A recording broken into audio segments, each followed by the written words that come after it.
Ashato ma sadgamaya tamasho ma jyotirgamaya mrityorma amritangamaya abir maedhi rudro yatte dakshinang mukham te namang pahi nityam.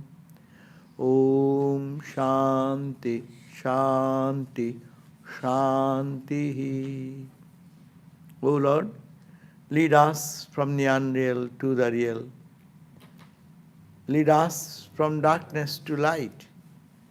Lead us from death to immortality, and evermore shine in our hearts with your resplendent face.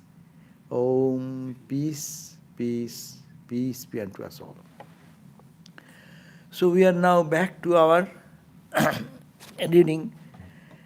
We are, as we said, that this Nectar of Supreme Knowledge, we read the 10 chapters, but now we are trying to just recapitulate quickly, running over the verses to understand which we read. Because this is such a book. If you read once, it is one. If you read second times, it is something deeper. And if you read even 10 times, many things you will see as if you are hearing for the first time. So therefore, we repeat these things not to finish the book, but we want to absorb the truth. So therefore, I am always slow on that ground. I want to absorb one verse, so absorb one chapter, the idea, so that it enters into our very personality and we really become more realistic in our practice. So the first chapter we have already talked about. It is talking about the very foundation of spiritual life, which is called detachment. If anyone wants to be spiritual, must have to detach. Bhakta, you are a bhakta, you will be detached to the world and attached to God. You are a Vedanta, you are detached to the names and forms and all the secular objects. You are to attach to the Paramatman, the self, the pure self. You go to the meditation, you are to detach to the mind's inclination to run here and there, but to focus, attach to what is your Ishta Devata. You are doing work, you should have to detach in the action what you are doing and be detached to the result of the action, and then it is called Karma Yoga. So detachment is the very foundation of spiritual life in whatever spiritual process we go through. So we have talked about that, that is the foundation. But how the detachment will come? Second chapter talks about that fundamental question. It is called the Jagat Mithatva Prakarana. Jagat Mithatva Prakarana. 3 words. Jagat means this world. Mithya is the falsity or the unreal nature of the universe. Jagat Mithatva Prakarana. This chapter which deals with Jagat Mithya. Why will detach? Why will not get attached? It's a rational understanding. We will have to detach because it is unreal. What is the use in attaching to something which is itself unreal, which is always changing? So there is no meaning, there is no purpose of going through that. So that's why second chapter is very important. Jagat, universe, mithatva, what is false or unreal. Because of that reason, Jagat Mithatva, this chapter is very important. Detachment will not come unless we have the strong understanding that it is unreal. No use in loving it.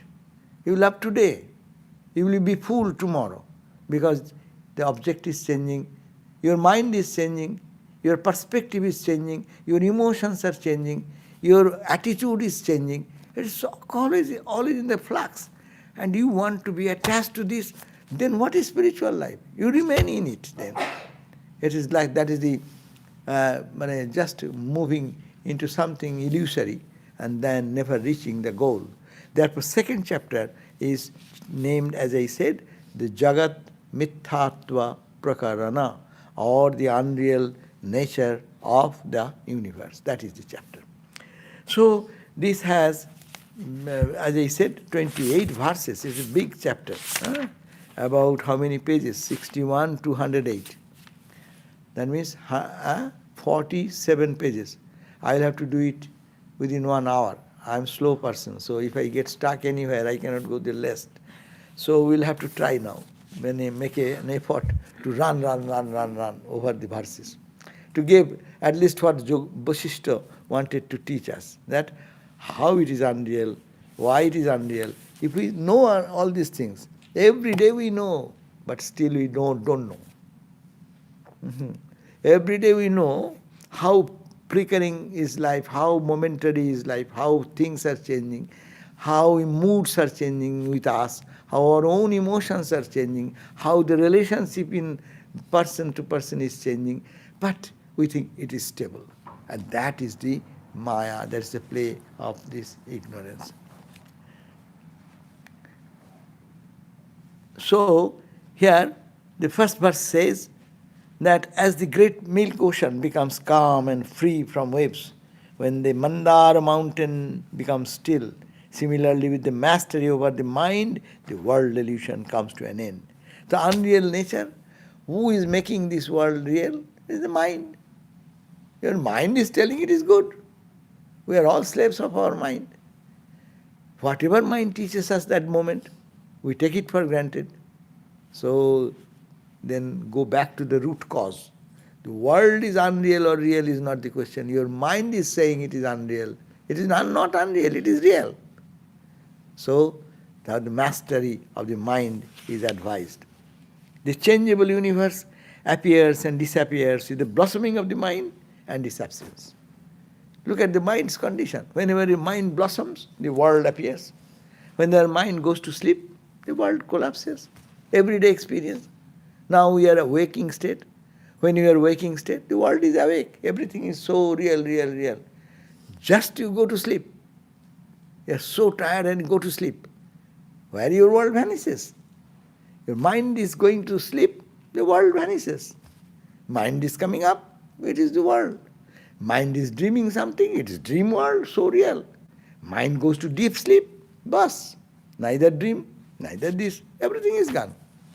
So, how important is the condition of the mind, which is an untrained mind teaching us?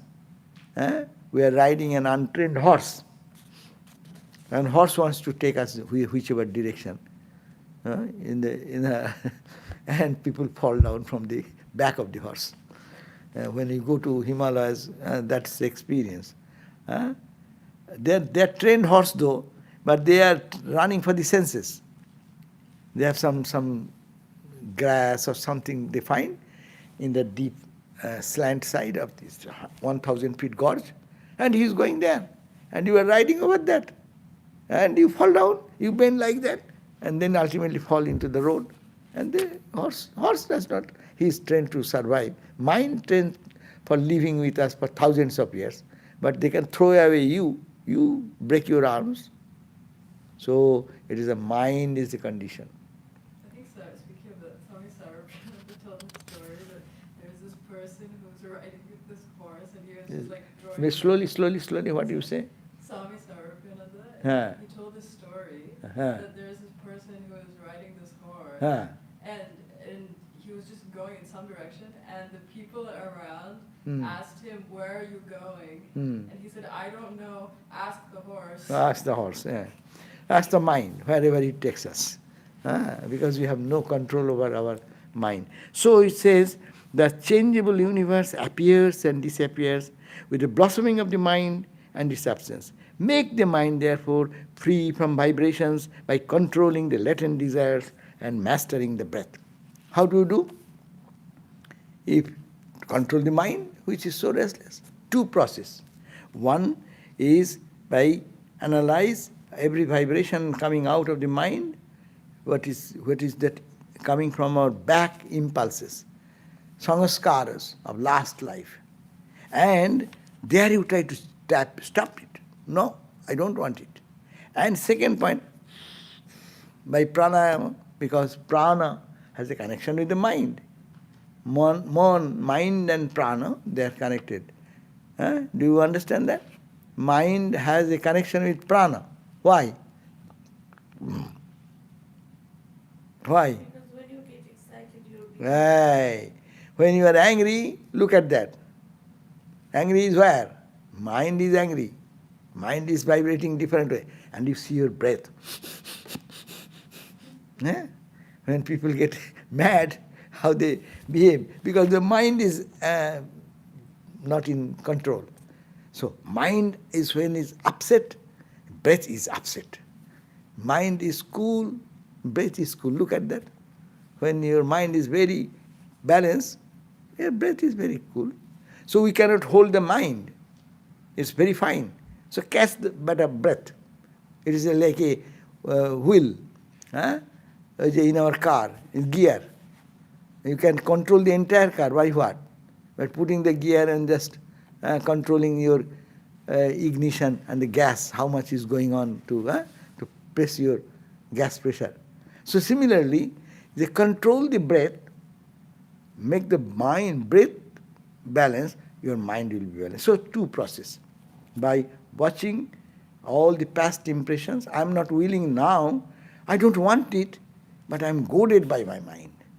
My mind is running that way. Why?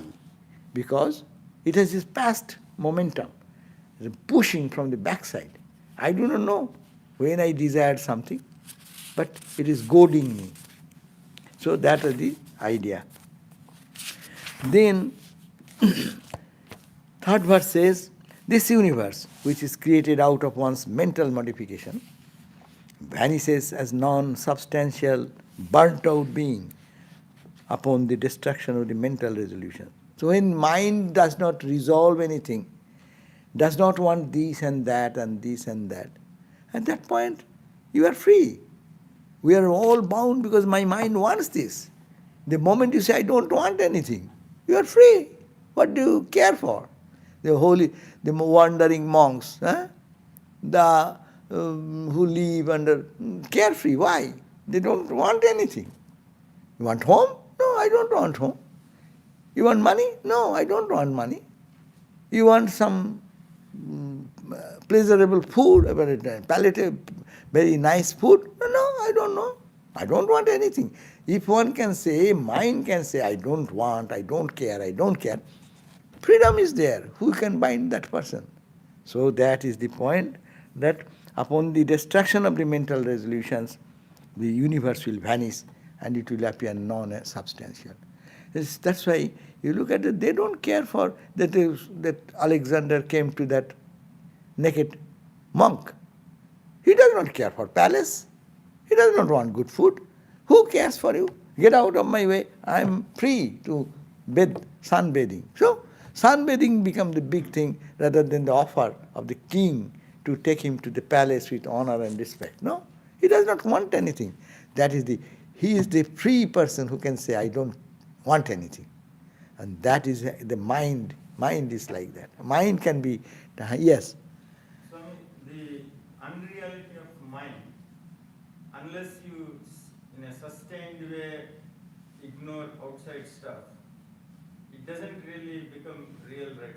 Like, a lot of times we say, okay, we're going to meditation, but we know that as soon as we come out, we are hurrying because we feel the world is real and we continue with the thought processes. Yeah. Can you really go deep without actually ignoring these things for sustained period? Okay.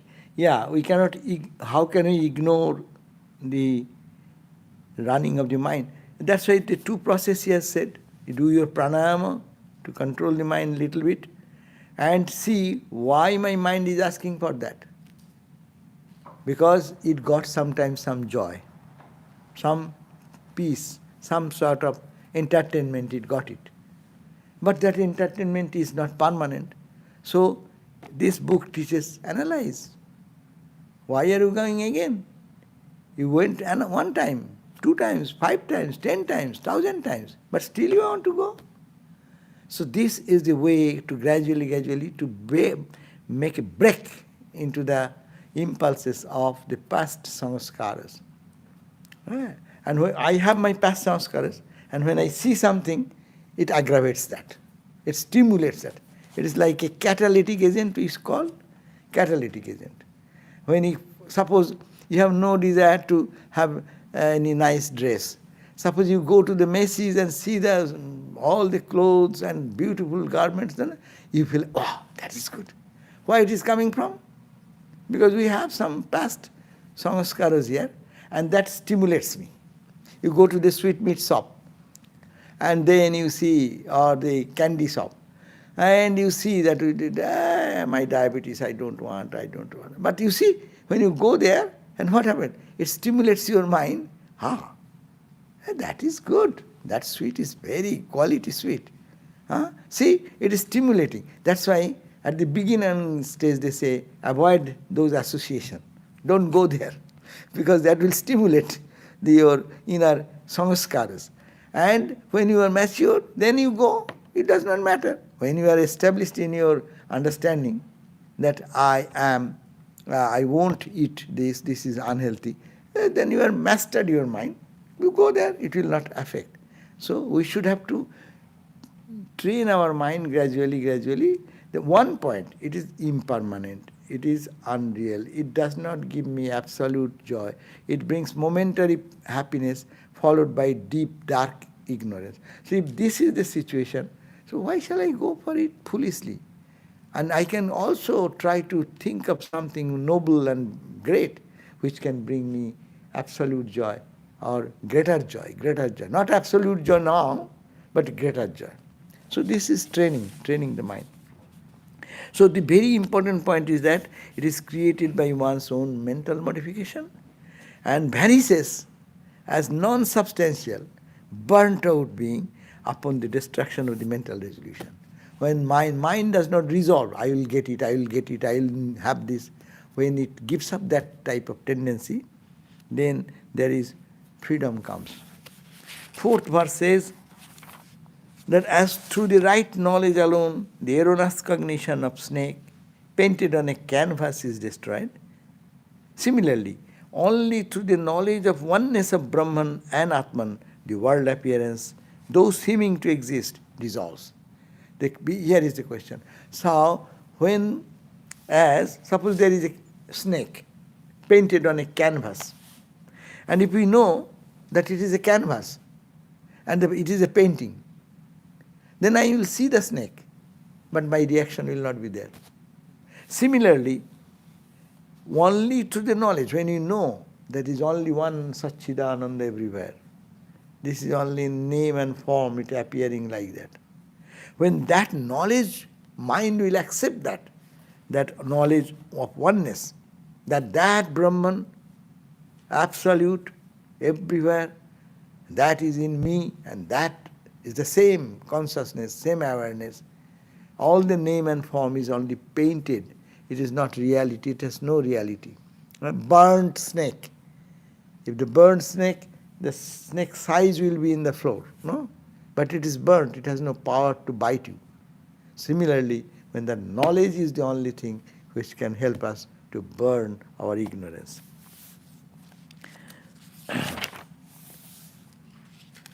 Then it says that the samsara, this world, is considered as a long-lasting, pain-giving ghost and is created out of one's own illusory mind. Whom to blame? This world has been created by my mind. My mind, see the same thing in the world.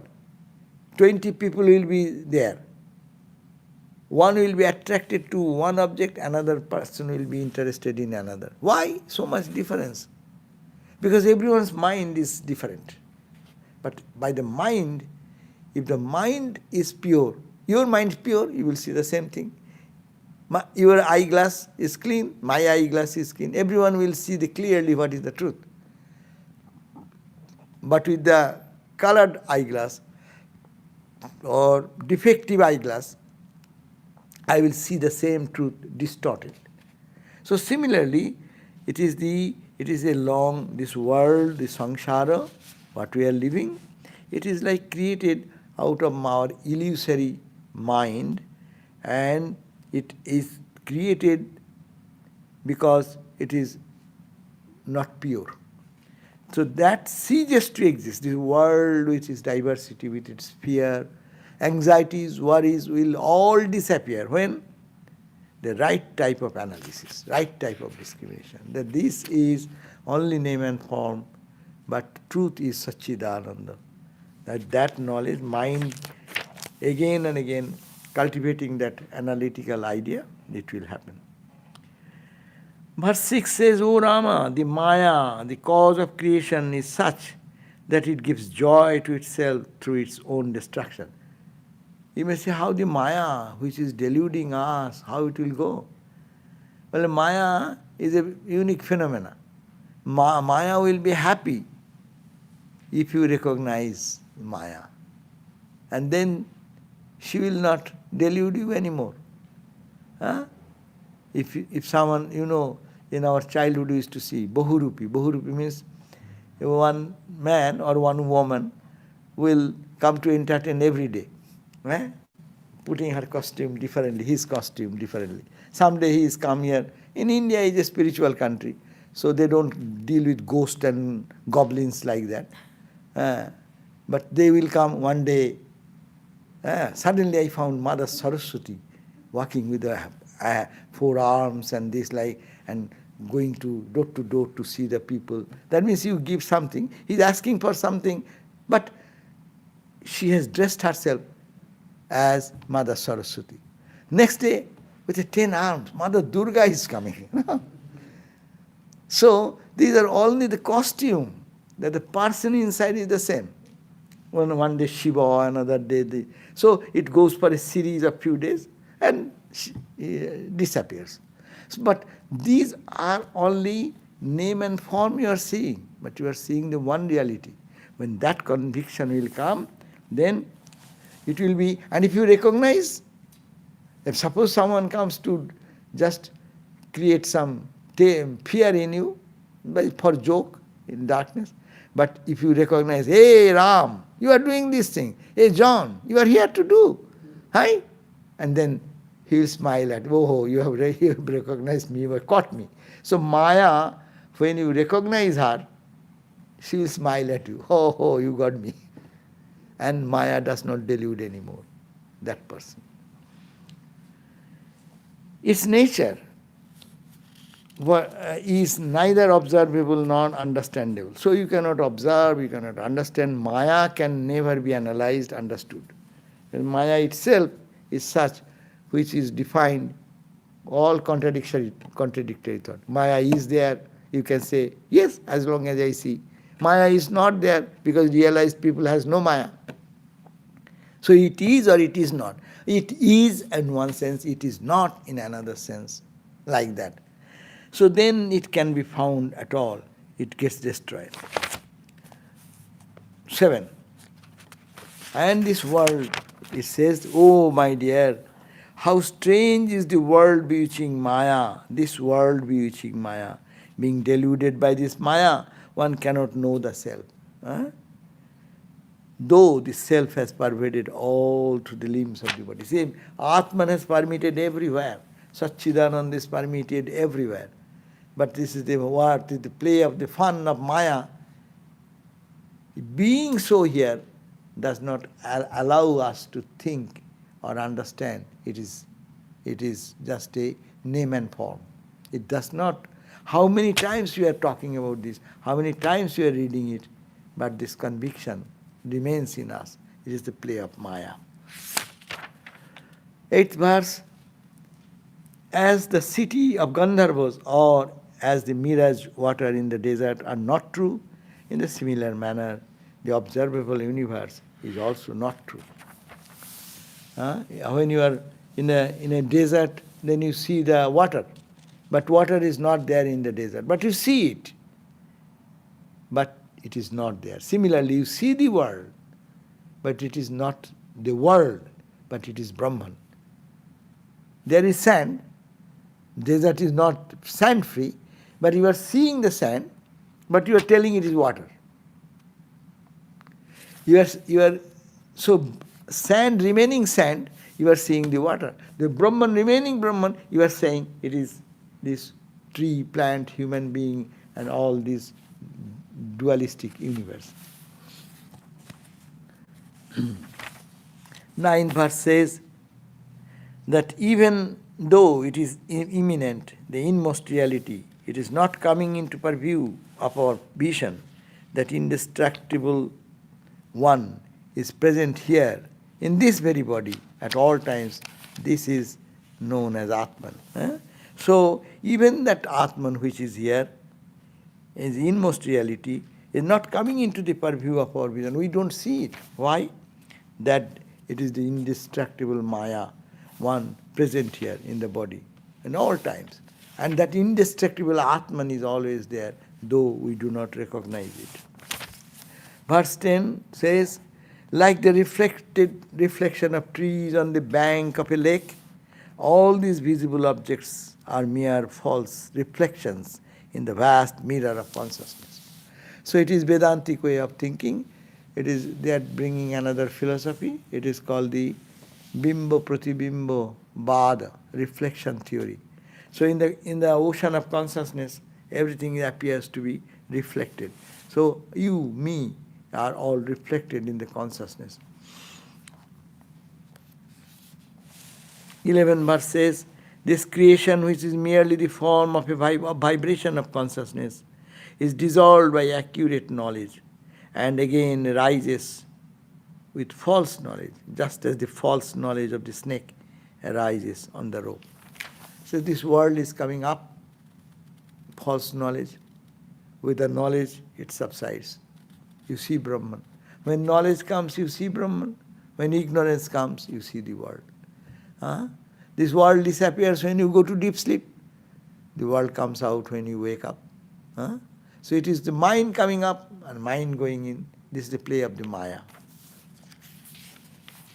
So, 12 verse says, this bondage arises from non-substantial matter, yet it becomes strong by craving the objects of enjoyment.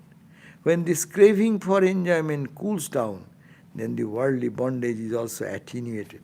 So, as much proportionately our attachment to the sense objects will reduce, so much will be the bondage less and less and less. When it will be totally clean, freedom will come. So that means it is hitting towards desire. That's why this book is very difficult, unless people get confused. We are reading this book for the benefit of everyone. But if you start with that desire, then why do you stand? No. Here desire means you be in the world, but not be a slave of it. Let the thing be there. You have your freedom. I like it, I take it. I don't like, I don't take it. You have the control of the mind. When you have that, and you know it is God only, it is Satchidananda only. So Satchidananda acting with Satchidananda. That's finished. That's a play, divine concert. No? 14th verse says, mind out of its own accord, hurriedly and at random, continually imagines various types of thoughts and resolutions. Out of those resolutions, this universe expands and manifests in the awakened state like that of a magical beauty show. So the mind have tremendous power. See how the mind in the night time creates our dreams. The whole dream world is created. It expands and expands. It can expand the whole starry sky, the sun, the moon, thousands of people, lake, water, food, party, everything you can find mind has created. So mind, don't consider you are weak. Your mind has the power. But power is expanding in the worldly way. Power also, it has the power to expand in our spiritual way. So, mind is constantly imagining. That's why we said, you substitute your imagination with noble thoughts. We are imagining this is true, this is true, this is true. Now they are saying, Guru said, no, no, no. In your heart, think. Lord is seated there. Imagine. It's your mind. Your mind is trained to just think this is real versus that is real. For us, that is unreal. When we close our eyes, nothing is there. We can't find anything. But we find more interest in going to a sweetmeat shop or to a friend or to someone which we have good fight. So we go on talking about that in the meditation with that friend, with that object. No? Because that is real. But that's why change your attitude. Instead of this world real, this world is real. So that should be the sadhana. 15th verse. As the ghost imagined by a boy causes suffering to him till death, no? In childhood time, if you have some bad experience, whole life people get frightened with that. If it is deep-rooted incident in life, no? Trauma. Something has happened in the childhood. Anything happens, it stimulates that idea. So, as the ghost imagined by a boy, as a child, sometimes our early days, our mom and others used to say, hey, don't go that side because children will go do naughty things. So mother to control sometimes, hey, don't go that side, there is a ghost. Huh? Yes, ghost has this, he will catch you. And so that fear, anytime say, don't go that side, ghost is not there. But ghost has entered into my mind. In that way, whole life, sometimes people continue that. So that's the ghost idea. So the world has get its existence because of that insistence in our mind that believe this is true. That's why Swamiji used to say, no, that to teach every child from the very birth that you are divine, you are pure, you are birthless, you are deathless. And like the Madalasa, the queen used to teach her, all the children, that you are that, you are that. In the cradle, while swinging in the cradle, you will teach, you are that, you are that, you are that. No? So it is getting ingrained into them. So, in the similar manner, the world born out of false belief shines as real to the ignorant and causes lifelong suffering. So we are all born in ignorance and we are taught, which is called education, in the worldly language. In spiritual language, we have been taught wrong things. In spiritual sense, this is unreal, but we are being taught this is real. This is nose is real. Eyes are real, ears are real. So we didn't have any idea, but we have been given this conviction. This is this, this is this, this is this. Now we are saying, not this, this is Atman, this is Atman, this is Atman, this is Atman. How shall I take it now? I've already got so much overwhelmed with the thoughts. Therefore, we have to reorganize our mind. 16. He who is inexperienced with gold has the understanding of the bracelet in a gold bracelet, and the awareness of gold never arises in the least in his mind. No? A person who have no idea of gold, seeing a ornament, that ornament, design of the ornament will be attractive to that person. Similarly, to an ignorant person, the city, building, etc., what we see, mountains, lakes, they appear as extremely real. This visible universe is unreal. The only reality is the seer, observer, who is nothing but Brahman, and whose essential nature is consciousness alone. Such an understanding about the real knowledge never arises to him who is incapable of seeing the absolute truth. Unless you know and somebody teaches you, it is gold ornament, this is gold ornament, no? Seeing the ornament itself, you will not know it is gold. Seeing the objective world, I see you objectively as a person, not knowing it is Brahman. Seeing the wave, we see, but we don't know it is water. Seeing the ripple, we can differentiate from one ripple to other, but we don't know it is water, H2O. So similarly, we see the name and form, but we do not know the constituent thing with which it is made up. So all the names and forms are made up Satchidananda. 18th verse, to the ignorant the world is full of suffering, but in the vision of the knower it is full of bliss. To a blind person the world is all dark, but to a man with sight enter world is full of light, effulgence. So this is the point. To us this world is all misery, suffering. It is fear, anxieties, worries. For a knower of truth, there is no suffering, no joy. Whatever happens to their body and mind, they are not affected with it. Ramakrishna said, Ram Prasad says, Ami khai dai ar maja luti. I eat and drink and make fun of it. The world is whatever, it is all for majar kuti. It is a home of maja, fun. For a knower of truth, it is all fun. For us, it is all bondage. 19. It says that as the cloud suddenly appearing in the clear sky gets dissolved, like that, this entire universe, after its sudden appearance in the self, again dissolves. That means this universe has come from the self, the Atman, and it disappears into the Atman. The waves and ripples have come from the surface of the ocean, it dissolves into the ocean. So this is the play going on, coming and going, coming and going. 20th verse, for one who knows that the rays are not different from the sun, to him those rays are the sun itself. He is totally freed from all types of false imagination.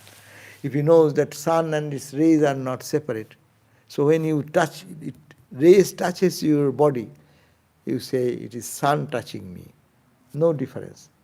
But if you think sun is something, or rays are something, when the rays touch your skin, you make it, rays are troubling you. No, it is the same sun, nothing but sun. It's the same one Brahman touching you every moment. In your vision, you are seeing him every moment. In your touch, taste, all the 5 sense organs, whatever you are doing, it is all Brahman only. But you do not know.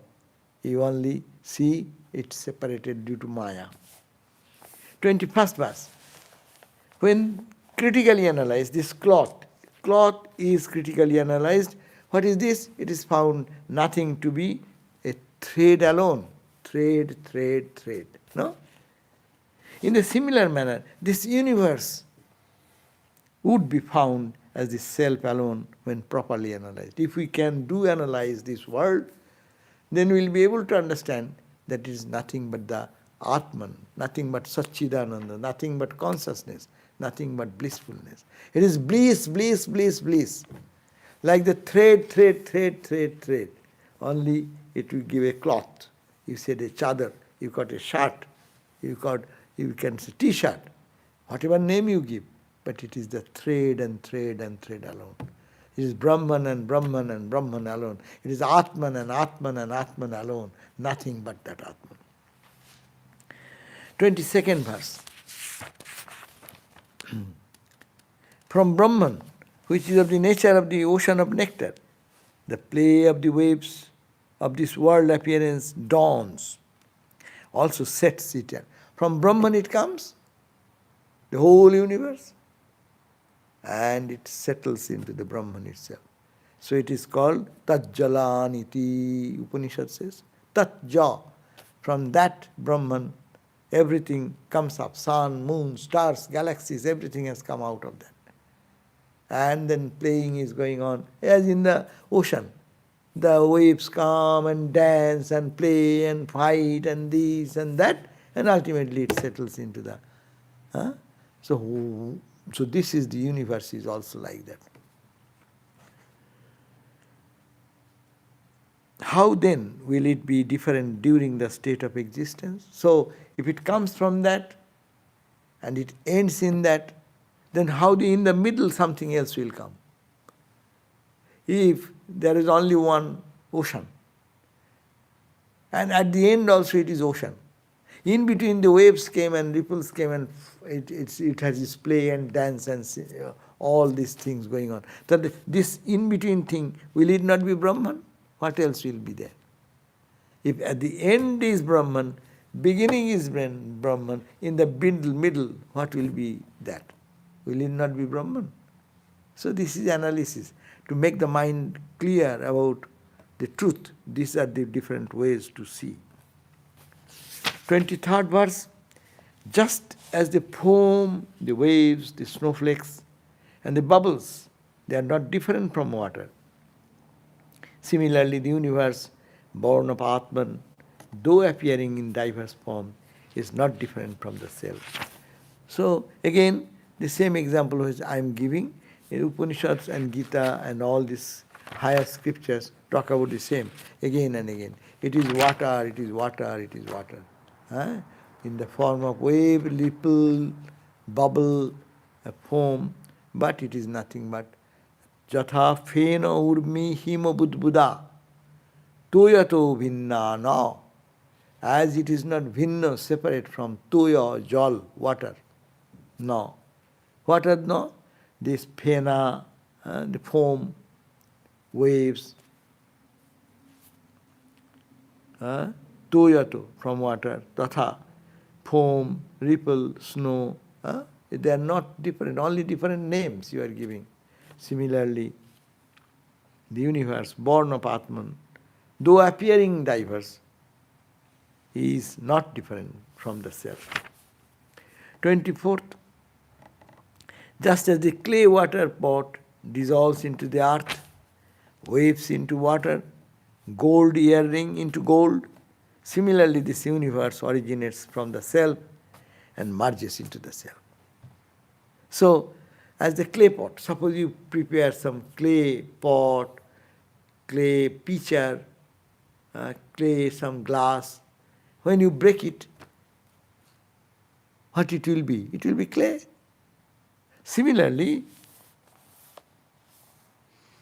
the gold ring, there are different gold ornaments, earring or bracelet or anything. You break them, what it will be? It will be gold again. Similarly, the universe, this what we are seeing, this universe, it has originated, came from where? From Brahman, from Atman, from Satchidananda. And in between we see this form. When it breaks, what it will be? It will be the same reality, Satchidananda, self.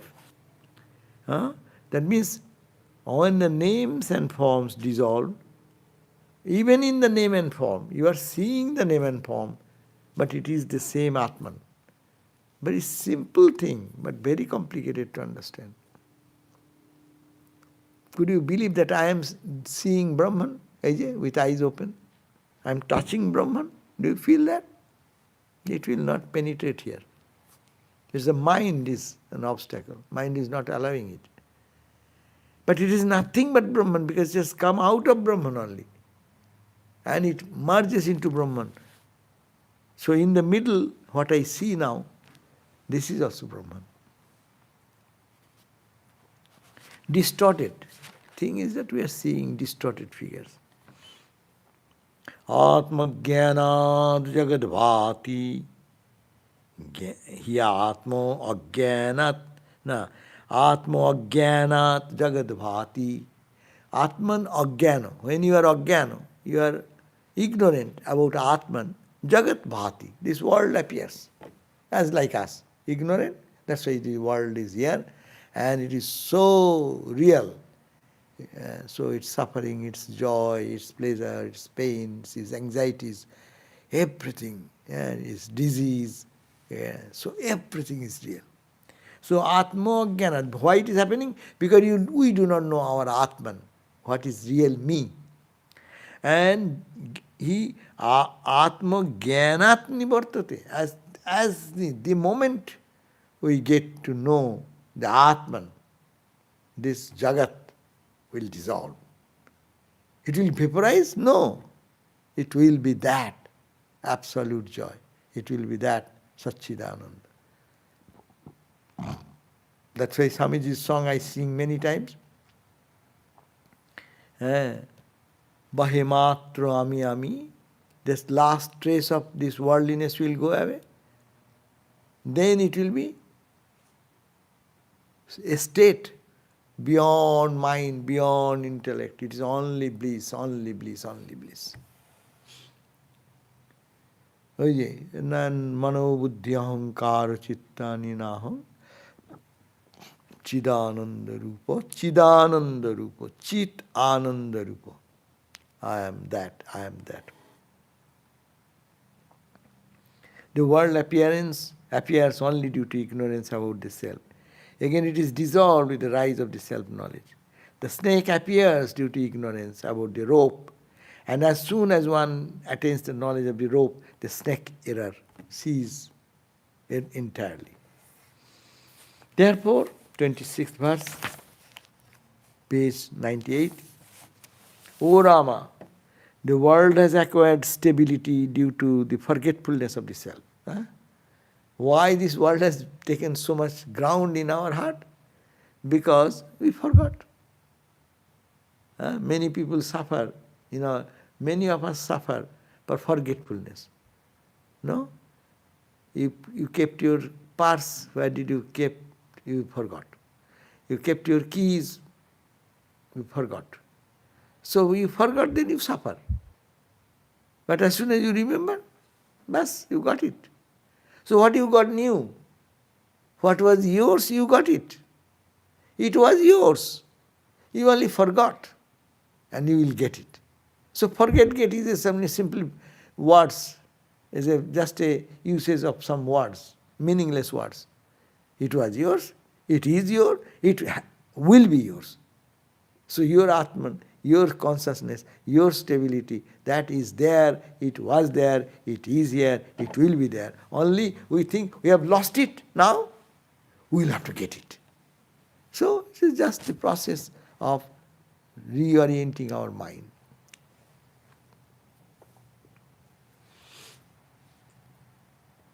Just like the emergence of the snake from the rope, the world has come out from the Supreme Self. Now 27th verse. During the dream, there is no awakened state, waking state. When we dream this world, we are not aware of this visible universe. At the time of recollection of memory also, the waking state is unreal. Verse number 27. During the dream, there is no waking state. No? Everyday experience. When we dream, this world does not remain there. This reality, which is very vital, is not there. And even the sleep mood where everything is collapsed, that is also not there. But at the time of recollection of memory also, when we remember something, I remember, then the awakened state is unreal. I am here remembering something in my mind, and something is going on in front of me. I won't see that, because my mind is engaged in remembering something in the past story or something. That's why many times you will see in this class, you are teaching something, someone is thinking something else. Ears are open, eyes are open, he is looking at the teacher also. But his mind is working somewhere, remembering something. So this is going this way and this going out that way. He has no idea what has been done in the class. No? We sometimes say, oh, I didn't hear. Please tell me. Why? Why did you not hear? It entered your eardrum. It carried the message to the brain, and all the receptive organs were active. But your mind, phone was engaged. Someone is talking to another person. Mind is engaged in some thoughts, some ideas. In school, some teachers, they would identify, like they would know like which students were not paying attention, and they would like get them and say, repeat what I just said, and then right on the spot, like they wouldn't be able to say. Yeah, their mind is not there. So that is the point. So, during the dream there is no awakened state. At the time of recollection of memory also, the awakened state is unreal. At the time of birth, death is unreal. No? When a baby is born, where is the death? Death is not there, unreal. But when death comes, then birth becomes unreal. So it does not exist. Birth is not there at the time of death. Death is not there at the time of birth. So these are one annihilating and one just destroying the other stand. Therefore, evam, 28th verse, thus it is proved, in reality there is nothing real or unreal. Everything appears due to misapprehension. So what the conclusion of the chapter? Then you cannot say it is real, you cannot say it is unreal. So there is nothing real or unreal. Everything appears. Everything appears. When you appear and you take it true, it is true. When you reject, it is reject. So it is all your mind is accepting or rejecting. So train your mind properly so that it can understand the highest truth. The experience of all objects is from Brahman, whose true nature is knowledge. So all these experiences are coming from where? There is nothing, only Brahman is the conscious entity and Atman is the conscious entity. Everything comes from there. So feel that that is the truth. From the ocean of consciousness all is coming. The consciousness is the ground. Our very existence is consciousness. No? That's why you can see the idea how mind is manipulating our total idea. Is a master. Mind is saying this is real, this visible universe is real. But mind can also teach us this is unreal. The ground of it, the consciousness. See, who is observing?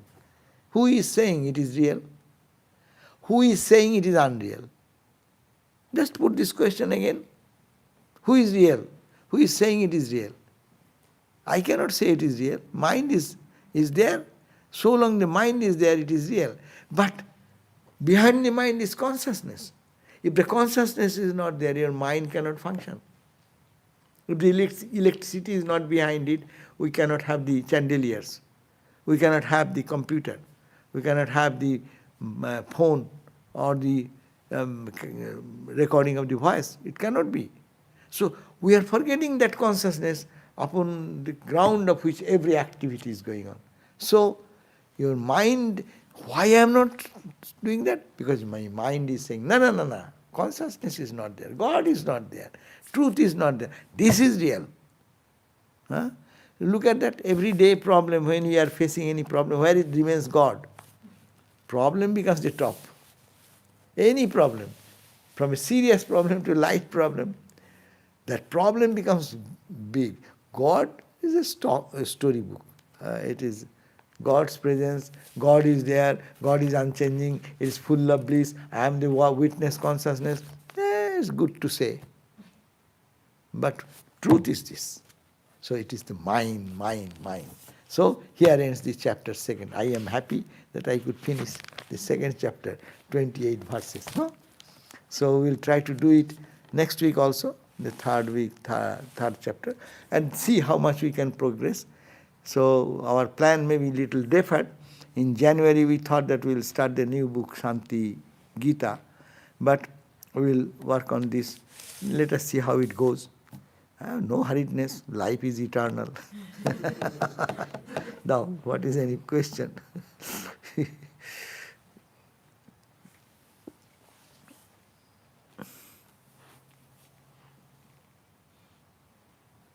The question is, the Holy Mother said that finally we need the grace of our mind, and the mind becomes the Guru. How to work towards getting the grace of our own mind to achieve the ultimate realization? Yes. So make mind your friend. Now we have to make our mind our friend. Put substantiating ideas to the mind so that mind gets convinced that this world as I am seeing is unreal.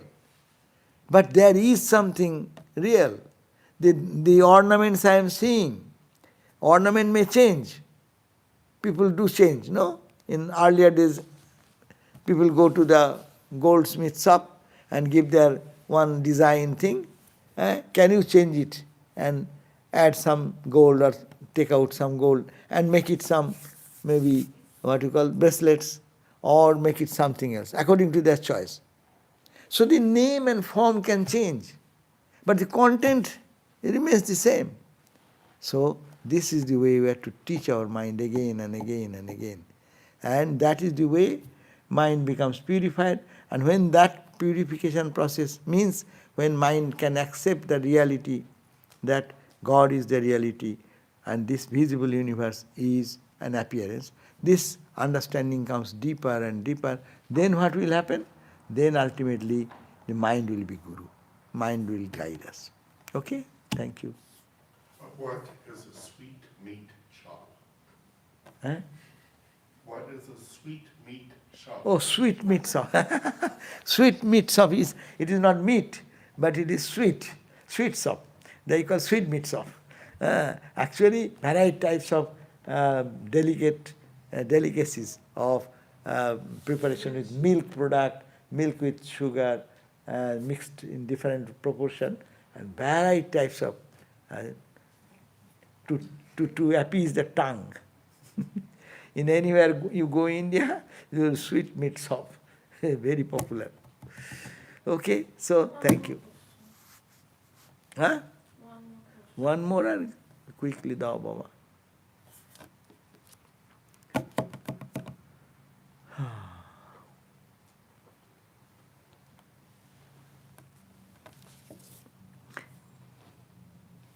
Okay, দিয়েছি. Whose question? If knowledge comes of oneness, then how parabhakti comes after knowledge of Brahmin? Because sakar form of God comes from duality. You know, sakar and nirakar, this is, we are too far away from that. Sakar and nirakar, sakar means with a form, nirakar means without a form. No? They are the same thing. It's H2O. Go to the H2O. Don't think it is ice or don't think it is water. Nirakar is water, ocean. Sakara is ice. So ice is water. Go to the content. You touch ice, you are touching water. You touch water, you are touching water. H2O, H2O. So similarly, how if the knowledge comes of oneness, then how parabhakti comes. Parabhakti is a state, we are need not have to confuse with anything. Parabhakti means after realizing our real nature, whom we thought that he is our Ishta Devata, like Krishna, like Christ, like Rama, is touching him, like ice. You can touch him. Saguna, form is there, name is there. But as you go and touch, then your ego melts down and you feel that you have become with them one. You like or don't like, you melt yourself. Like that Ramakrishna's example, salt doll entering into the ocean merges into ocean. But if you come back from that experience, that is called the parabhakti. And here knowledge means knowledge, real knowledge, supreme knowledge and parabhakti are not two different things.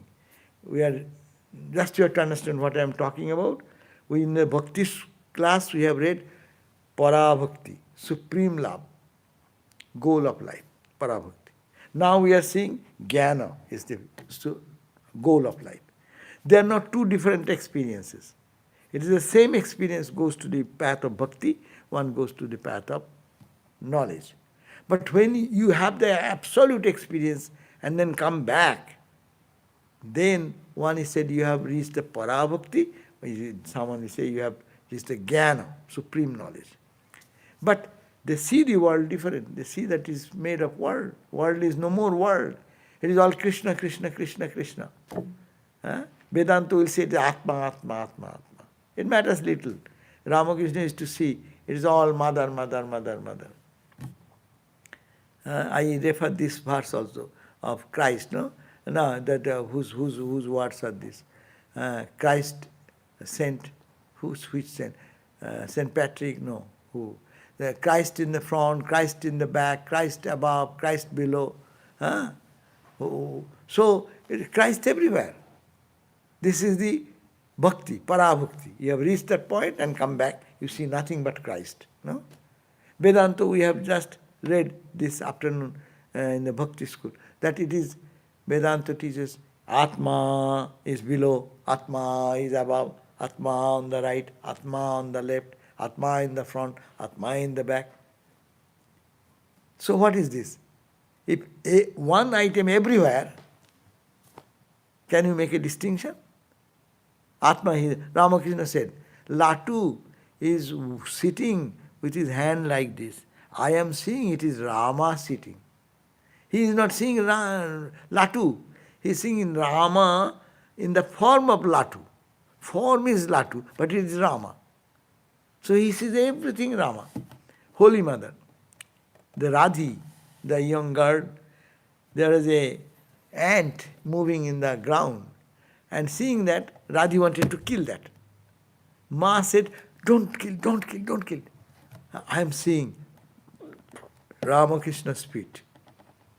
This little tiny feet of the ant, it is Ramakrishna's feet. Ramakrishna's eyes. Oh my God. What is Ramakrishna then? Ramakrishna has become an ant. Yes. There is nothing but Ramakrishna to her.